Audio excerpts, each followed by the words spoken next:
Yeah, hats off to Marshall. I know that this trip didn't go the way they wanted it to, but I think they're headed in the right direction. Great program. They got good coaches, so I know they're gonna make this thing and a run every year at this, and it's just a good group of kids. But I don't think we gave them a chance today to even respond too much. So the way we came out on fire was exactly what I wanted to see from this group. Coach, y'all came up really hot to start this Sun Belt tournament. Obviously, didn't happen yesterday, but y'all come out, put 4 runs in the first inning. How important was it to get off to that fast start, especially when you're coming off a situation where your team's really hyped up to start, and now they have to kind of regroup, refocus into today? Yeah, again, I think that's what I've been the most proud of this group the whole year is the way they handle adversity. And we've talked about that time and time again. That's the sign of maturity and the sign of experience, and a group that understands what's important and when it's important. And so I just think. I was a little bit worried, but you could just feel. I mean, this group has a feel about them. When it's on, it's on.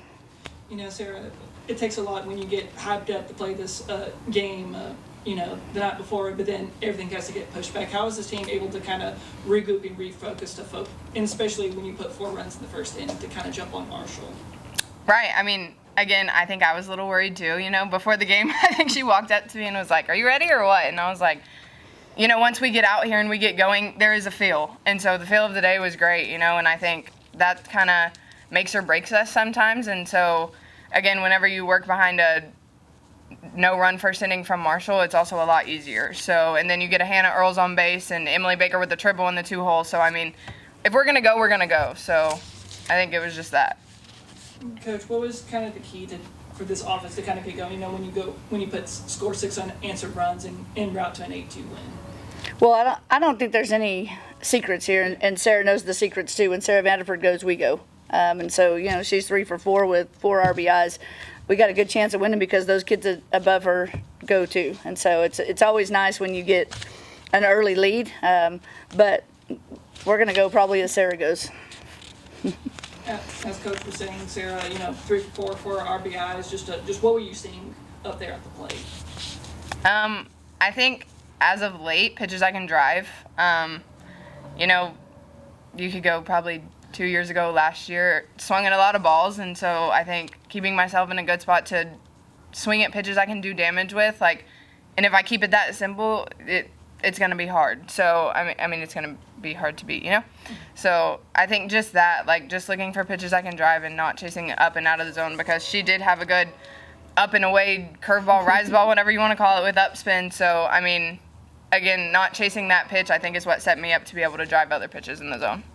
And, of course, Coach, the pitching staff do what the pitching staff does all season long. Jessica only allowed 1 hit, and Tori McCann closed it out. Just what is it about this pitching staff that comes in night and night out to deliver performances like this? They throw strikes, and I think when you get pitchers that attack hitters, sometimes that makes hitting real hard. And, I think Mullins is a prime example. When she attacks hitters, she's as good as anybody in the country. But being able to get an early lead and go to Tori McCann and know that you're still going to win a ball game makes my job a lot easier. Sarah, when you have a pitching staff like this, when you put 4 runs in the first inning and they allow basically a shutout performance through 5, how much does that give you confidence as an offense and as defense, knowing that the pitching staff is going to be on point? Right. I mean, I think that's the word. I think it's confidence. With the ball in their hands, I think that they set us up all year to do great things. And when, I think they're the reason that we win some of these games, 1 run, 2 runs. And then whenever you can put the offense together like that, we're going to be hard to beat. So I think the only thing is, you go from Jess having maybe 2 or 3 ground balls to Tori coming in being a drop ball pitcher. So just being a little more ready for that. But other than that, I mean, they're keeping us in games. So I think whenever that happens, we look good. Now, Coach, y'all get a quick little break and then y'all refocus for South Alabama. Just knowing y'all's past games against them, what is it going to take to get a win over the Jaguars? Well, South Al is going to bring what they got. And, obviously you're going to have to beat Olivia Lackey. There's no doubt in my mind that that's who we're going to have to beat. And so I think we have to do the same thing. We have to come out and strike early and strike often against them because they're going to continue to strike right back. But I think if we make plays, it's a ball game that we can figure out how to win as long as we make plays.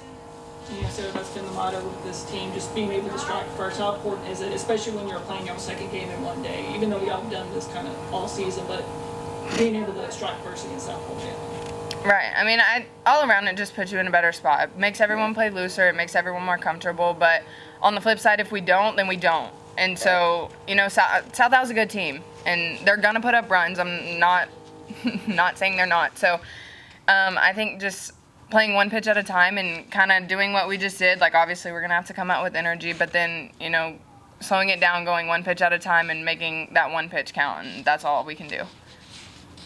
Sarah, when you have like a multi-hour break like this in between games, how important is it, and what do you do to kind of not lose that juice, come off that high, to make sure that you come out the next game after that long break ready to go? About to go figure it out. I think she's done a good job at leading that. So staying all together, not making sure we're not in different places, like doing different things. So staying all together in the locker room, eating, watching softball probably, kind of cooling down, and then getting ready to go. So treating it like we just woke up again and let's go get another one.